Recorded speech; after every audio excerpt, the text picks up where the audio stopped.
My name's Charles Myers, and first off, before I go any further into who I am, I am a believer in Jesus Christ, and I'll get more into detail with that as we go through this. But I'm a father, I'm a husband, I'm a son, and I'm also am a brother, not only to us biological sister, but also a brother to many other men who I walk alongside. It was early August morning. We were getting ready to serve a big event in Winston-Salem. It was going to be a move-in day for Wake Forest University. I am a manager of a coffee shop, and also at the time we ran 2 coffee trucks. And so that morning was early. It was a beautiful morning. There was going to be 4 people on the truck that day. If you go through everyday life, you do the same thing over and over again. It kind of gets mundane, but like it was a little bit different that morning because there was going to be 4 of us on the truck, and I had some of my top tier employees going to be with me, and we were getting ready to serve 1,000 people. We got set up and we were ready to go early, and then all of a sudden there was this noise that began to get louder and louder and louder, and it kind of hit a peak where like it was almost unbearable, and we were looking around trying to figure out what was going on, and then all of a sudden out of nowhere there was this huge explosion, and the next thing we knew, we were all on the ground inside the coffee truck. And once we came to, it was probably just a matter of seconds. We started scrounging to get out of the truck, and at that point, I realized I was on fire. Tried to like brush it off my shirt, and we had to crawl over a front seat to get out of the truck and then out. Luckily, the doors had been blown open, and 2 of my employees that we were with, they were rolling. I could see them rolling until they hit like brick planters where they stopped rolling. And myself, if I remember correctly, I ended up on my feet, and I was told that I was screaming out in agony, but also at the same time, I was just praying, Jesus help us, God help us, and just in the midst of screams. And within seconds, maybe a minute, Winston-Salem bomb squad was on the other side of the building doing some practice, and they were there taking care of us. I'm a leader, and so even in my agony, I was still trying to lead. I was even trying to tell the police department, like, hey, this is what needs to happen. I need you to call this, and this. I need you to call my wife. And like they were like, sir, you just gotta calm down. And finally they got me where I was calm enough and was willing to listen. And I laid down on the ground, and they took some of my information down. And within a few more minutes, Forsyth County EMS showed up with 4 ambulances, for each one of us. And as we were driving, it was only probably like 4 miles or so from where we were to the hospital. I asked the lady in the EMS, who was taking my vitals and such, if I could use her phone, because I was like, I have to call my wife. I have to let her know that I've been in this accident, but also had to let her know that I'm going to be okay. And she wouldn't let me, and by a miracle, I realized that I had my Apple Watch still on my wrist, and I was able to say, hey Siri, call my wife, and it started ringing. And also by a miracle, she answered the phone that day. She was actually had dropped her girls off and was heading into work, and she answered, and she was like, I hear ambulance, or I hear sirens, please tell me that's not you. And I was just like, unfortunately it is. We were in an explosion. I'm hurt, but I don't know how bad it is currently. All I could hear were sirens. And I couldn't hear him clearly, but he was telling me, Amanda, I'm okay. I've been in an accident where the truck had exploded and I've been burned really bad. They're taking me to Baptist and I need you to meet me there. And I just want you to know I'm okay and that I love you. I think knowing that he had called me, and told me that he was okay, I thought he was okay. It was there in the emergency room that another family had come out and he had told me that his wife was about 50% burnt. That I went back to the room with Charles, and honestly, I just remember walking in and just kind of just taking a moment because it sounded like him, but it didn't look like him. He was burnt completely and had already started swelling up on his face. His hands were just peeled with his skin and his legs, and they hand me the bag of clothes. And I'm like, what am I supposed to do with this? It's all burnt. And so pretty much I'm just like, well, we don't need this. And I mean, I just remember, I couldn't hold, I think that was the worst part. It's not like I could embrace him because he was so badly hurt. And he was cold and I could tell, he was just in so much pain, and in shock, that it was just a moment in our lives where, I feel like I have an aerial view of it, imprinted in my memory that will never go away. And even though I might want it to. So yeah, definitely one of those moments you never think is going to happen. It started off like a normal day. It's like he had left to do this job. He leaves at 4:00 in the morning. So nobody had said goodbye or anything. And so it was just my first conversation with him that day was him telling me what had happened. To begin with, it was almost just like a level of survival. It was I'm in so much pain that I don't really know if I'm gonna make it or not.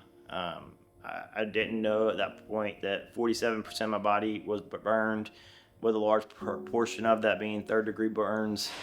I didn't know at that time that I didn't have a pulse in my hands. I did know that literally my skin was dripping off of different parts of my body.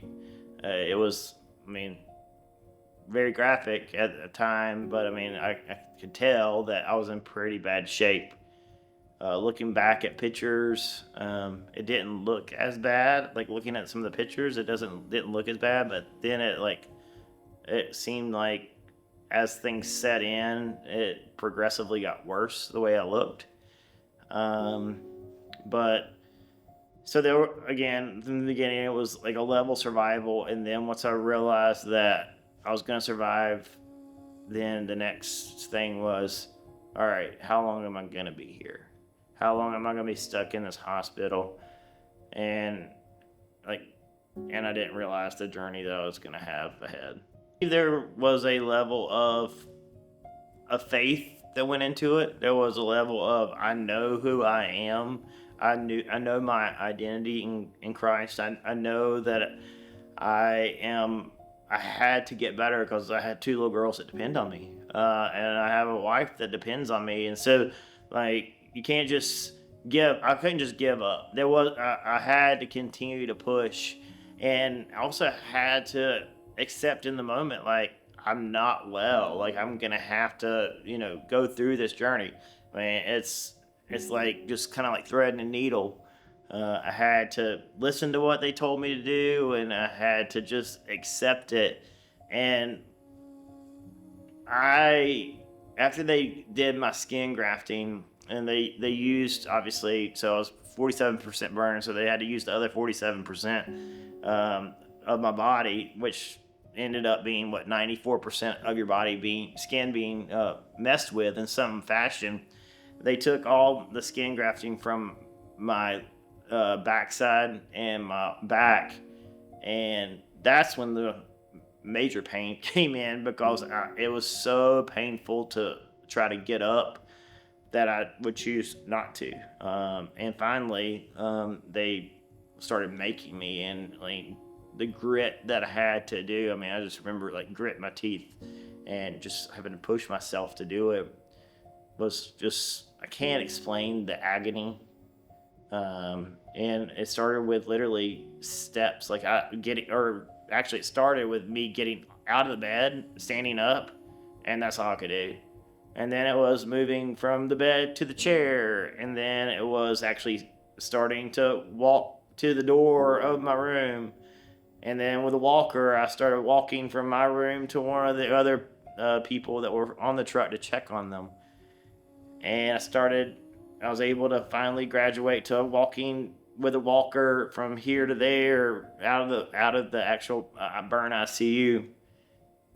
And finally, one day, I was like, man, I just can't keep going. And she's like, why don't you try it without the walker? And I was able to walk from one end to the other, and it just progressively got more. And I mean, honestly, I never thought that it was going to be as hard as it was, but I also had the faith that I was going to get better, and that I knew I had to. It was already decided, like from the very beginning, it was already decided that I was going to get better, and I was going to continue to push until I was as back to normal as I could possibly be. He is pushing himself, and I know it hurts, and I know like he is in constant pain, like that you and I would never understand.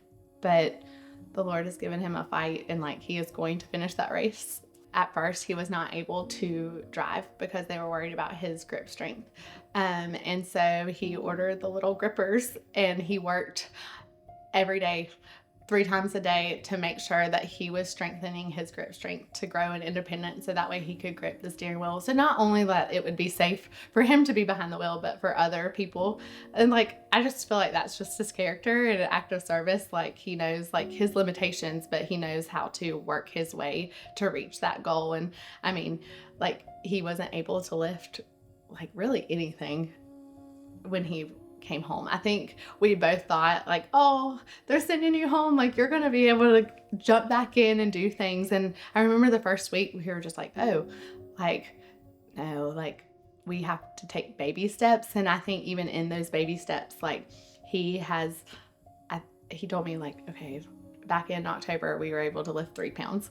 Now he's starting to lift, I believe, like 45 pounds. Like he is working to, anytime I'm like, oh no, I've got it, he's like, no, I want to try it first, and then you can try it, and then it's your turn if I can't. And I mean, even that, just seeing his humility, like I'm sure it's hard for him to see, okay, my wife who is half my size is like right now stronger than he is. Like I'm lifting up things that he normally would have done for me, but honestly, like I find joy in doing it, knowing that he's still here beside of me. He gets up still so early, and he does his ruck, and he rucks like all the way around. Like, so just in 9 months, like I just feel like there are no limits. I was already in the mindset that I was going to start working out again. I remember in the hospital telling my wife as we were walking one day, I was like, I've got to see if I can run. And she was like, please don't. And I was like, I've got to try this. And so in the hallway, I ran just a very short distance, and I realized in that moment, like, despite my pain that I have in my legs right now, I know I'm going to be able to do this again. I'm going to be able to do this again. So now I'm able to run. I do a lot of what's called rucking. I put some weight in it, throw it on my back, and start walking. It can be on the road, it can be on a trail, it can be in a neighborhood. That's one of my favorite workouts because it's low impact, and it kind of gets you in that zone too a little bit. I had surgery on my right arm because initially it was bent at a 60-degree angle. And so I had surgery on it. They got it as straight as they possibly can. So I've been able to start doing some lifts. I do a lot of like cable lifts in the gym. My legs are pretty much back to normal, and I do leg press, I do leg extensions. So I am doing some of the things that I was able to do before. I'm not to the point where I can do like burpees and that kind of thing. I still have a lot of pain in my hands, and they aren't fully functional, but I know that I'm going to get there. Like I'm going to continue to push myself, and I'm going to continue to grit my teeth every day, and I'm going to get back to as good as possible. I mean, in a body that is honestly like fleeting, he's not giving up. I mean, I know like he is tender to the way that his face now looks, but honestly, like we don't even recognize the scars. Like we just see the heart in him, and we're thankful that he's here with us to continue making those memories. The biggest impact I want to leave anybody is that it doesn't matter where you are. It doesn't matter where you are. You have the ability to push against the odds. The adversity is going to come to you. I promise you, like, there's going to be things in my life that are going to come in the future. Maybe not as extreme as what I've experienced, but there's still going to be things that come against me. And I have the obligation to push back against it and keep pushing myself to be the best man I can possibly be.